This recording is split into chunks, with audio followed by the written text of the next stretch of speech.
This is a Let's Talk Church Safety and Security microsode with your host, Paul Buckner. Hey sheepdogs, so let's talk about taking a critique. This may have just happened to me 30 minutes ago. So in life, we have to be teachable. I try to live by this motto, be teachable because you aren't always right. And I try to be the first guy to admit, like there was something I had commented about medically that I thought to be a fact, and I had people come back and say, that's actually not true, or that's not 100% true. Oh, okay, well, I stand corrected. This one was a little bit more personal. So I actually had a client that said, hey, I've got a critique for you, and I was like, lay it on me. I try very hard to be teachable. Now, it still stung, let me tell you, because the worst part was he wasn't wrong. He was, which is the offhand way of saying he was right. And I stopped and I went, message received, you are correct. And now how to fix what it is, I don't like it, nobody likes critique, but how to fix it. And so that's the prayerful thing to come back and go, all right, so how do I make sure to not do that the next time? And what's interesting is the thing that he doesn't like, 90% of my customers adore. So it's something that I'm going to have to be careful of, being willing to take a critique. And I did something a lot of years ago where I asked people for their honest opinion of me. And it's funny because I went to certain people that I valued things about them, and I asked them to give me their honest opinion of me. And one guy, like, his opinion of me just blew me away because there was nothing good about it, and I was like, ouch. And the more I thought about it, where he's at mentally and emotionally, like, he doesn't have anything positive towards me. At least he didn't at the time. And now I think he would differ. He jokes with me and stuff now, but it was just one of those things where I was like, ow. And I tell that for two reasons. Number one, it can be an incredibly powerful thing when you humble yourself and say, and be ready, because some of it stings. Like, what are your thoughts? And your honest thoughts about me, good and or bad, whatever. And it's, as humans, we want to be like, just tell me the good stuff, just sugarcoat it, tickle my ears. But it was very valuable, and I learned a lot about myself, and I was able to adjust fire. I was able to make some changes and go, okay, all right, I need to fix this. And so that's a thing. But I want to tie it back to today, and I want to tie it to this particular gentleman. When I had asked for a critique from this particular gentleman, he literally used one word in regard to me, and I was like, whoa, like nothing about me to me said that. Now, the interesting thing is, the longer that I've known him, I have come to see that I think that's just where he was at. And what's interesting is now, I don't think he has that opinion. Sometimes a person's opinion of you is completely wrong. And sometimes you may receive a critique that you're like, I don't resemble that at all. And sometimes we've got blinders on to the way we come off to people. And some of it is personalities and differences. But then today, I'm not afraid. I'm a confident enough person. I'm not afraid to receive a critique. Now, it still stung. I've got an ego, and ow, and it stung a lot more because it was accurate. I was like, okay, he does not like this thing about me. And I try to be an incredibly transparent person. I think anybody who knows me that's ever seen one of my videos knows this. And I tell stories on myself a lot. And I just looked at him and I was like, okay, absolutely, message received, I got it. And I will have to figure out a way to do the work the way that it needs to be done, but not to step on what he doesn't want done. Which is funny because 90% of my customers love it. And then what's also really interesting is that was possibly the last in-person service call that I will do during the weekday for the next 4 months. Because Monday I start the police academy, and I said, well, you won't have to worry about seeing me for about 4 months. And he's like, why? And I think what his thought was like I was like, oh, message received, phooey on you, I'm going away. And I told him what I'm doing. He's like, oh, wow, I think you're picking the wrong time to go into law enforcement because I'm going to carry a reserve commission and do a little bit of part-time police work. And I said, you're not wrong. And I said, but I've been in so many instances in the last couple of years where police officers don't have enough backup, and it's so hard to get and keep good cops. And I said, I really feel like my guys need me, and I feel like it's time for me to put on a badge. And so we had this fantastic talk, and then I shook his hand and said, thank you. I'm just now starting to feel where it doesn't sting. Because, like I said, he wasn't wrong. I didn't like hearing it, but he wasn't wrong. But we have to be willing to take a critique, and we have to be willing to admit when we're wrong.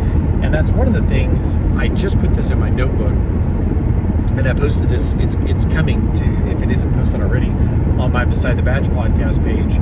One of my chat with the chaplains. It's kind of like my microsodes here, but one of the things that I put in my notebook, it's a huge, big, thought trap that I'm going to start the police academy year with, and I've got it customized and stuff so people won't think it's theirs. And so inside the flap, on the inside, it says stay humble, be teachable, be willing to admit when you're wrong.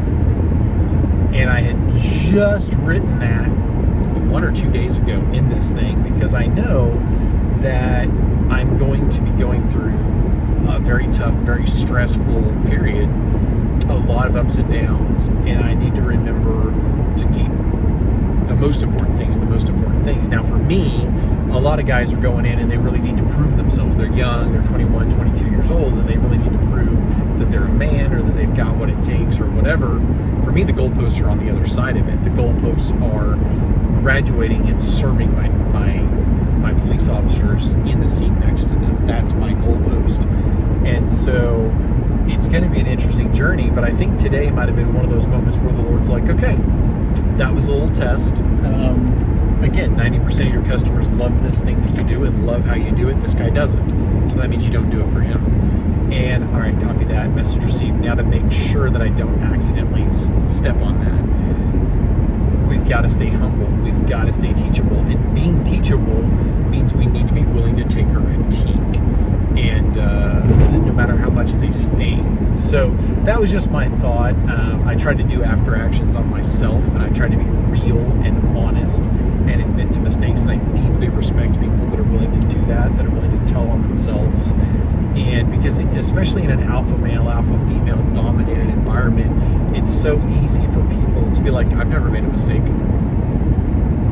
Okay. And to not ever be willing to say, this thought process or this way that I did this, or this approach that I had, or whatever, this was whatever. And the funny thing is, probably 95% of the people that know me in the church safety space would say,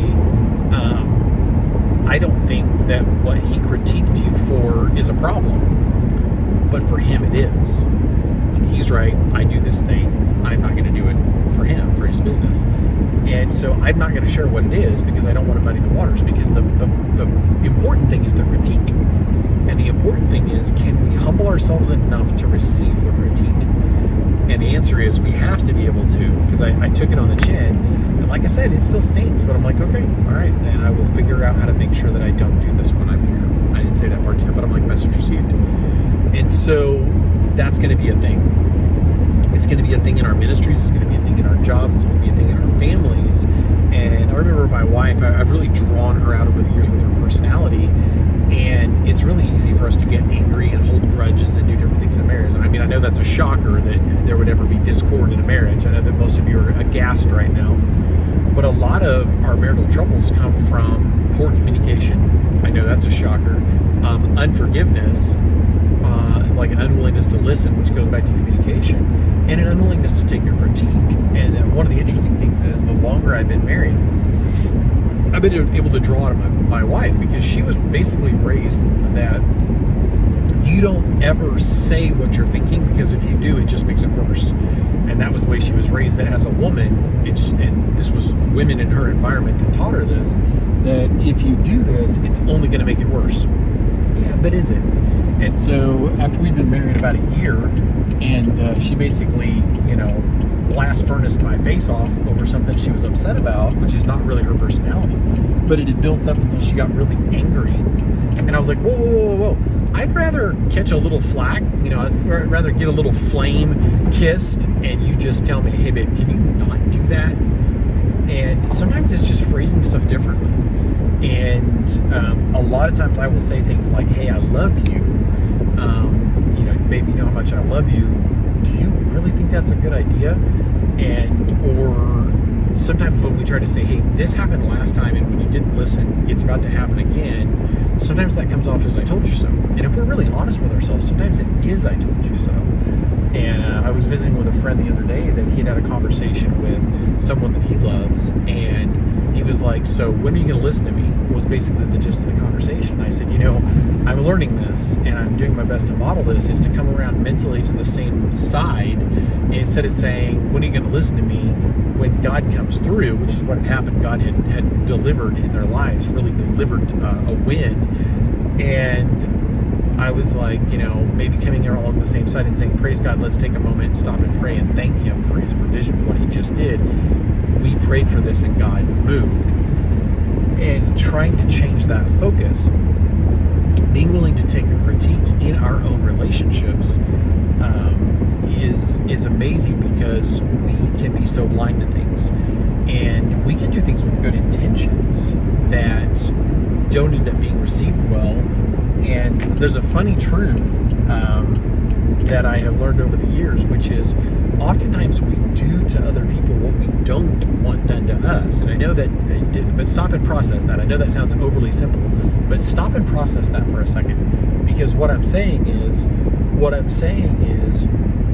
the Word of God says to do unto others as you would have them to do unto you. But a lot of times we enjoy things that make us laugh. Haha, I scared you, but we don't like being scared. Haha, whatever. Haha, I tickled you. Haha, whatever. Just throw in whatever. The problem is we don't like having that done to us. And what's interesting is I used to delight in frightening my wife, like just a little jump scare, like boom. And I would scare her.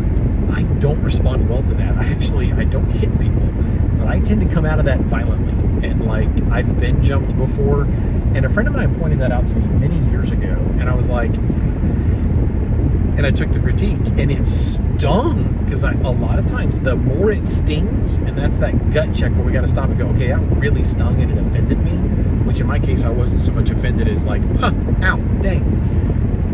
Instead of deflecting it, we should take that to heart and go, that really stung. Do I really resemble that? Is that really how I behave? Is that how I conduct myself? And so when my friend critiqued me and said, oftentimes we do to other people what we absolutely do not want done to us, that we would never tolerate or we would never whatever. And I was like, ow. And so I might like tease my wife a little bit occasionally in that way, in a little tiny thing, but I don't do these elaborate scare her things that the much less mature version of me 20 years ago did. I've stopped doing that, and she greatly appreciates it. I'm probably gonna have to get off the phone here a minute and call in a piece of debris in the road that people are having to go around. But anyway, so all of that being what it is, let's go back 2 steps. We need to be able to accept critiques, because that means that we're teachable. We need to be able to look at them critically, and then we actually need to be able to look at the person, because it's a sign of maturity, and say thank you. And admitting that we're wrong, or taking responsibility, oh my word, that could be its own video. That is so huge. I probably will make its own video about that, because that is so huge, being able to own something, even if it's not something you directly did. That can be so huge. So, as always, may the Lord bless you and keep you. May his face shine upon you. And as much as it stings, be willing to take those critiques. God bless. If you enjoyed this microsode, check out the video and audio versions of the Let's Talk Church Safety and Security podcast.